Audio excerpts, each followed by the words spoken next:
যে খবরের দিকে নজর রাখবো, মুখ্যমন্ত্রীর কড়া বার্তার পর 6 দফা নির্দেশিকা। জমি দখল ঠেকাতে 6 দফা নির্দেশিকা নবান্নের।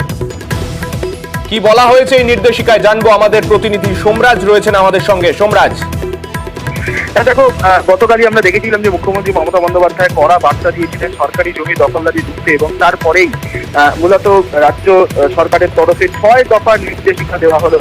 এবং 6 দফা নির্দেশিকা দিয়ে স্পষ্টত জানানো হলো যে ডিএলআরও অফিসের সামনে দালাল চক্রের ঘোরাফেরা অবিলম্বে বন্ধ করতে হবে। দ্বিতীয়ত, সরকারি জমিতে সাইনবোর্ড লাগাতে হবে এবং সাইনবোর্ডে লিখতে হবে এই জমির মালিক রাজ্য সরকার।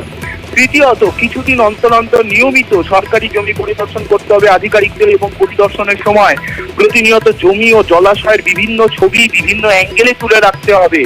চতুর্থত, ব্লক ভিত্তিক কত পরিমাণ সরকারি জমি রয়েছে তার তালিকা নথিবদ্ধ করতে হবে, এবং এটি প্রতি সপ্তাহ অন্তর চলবে।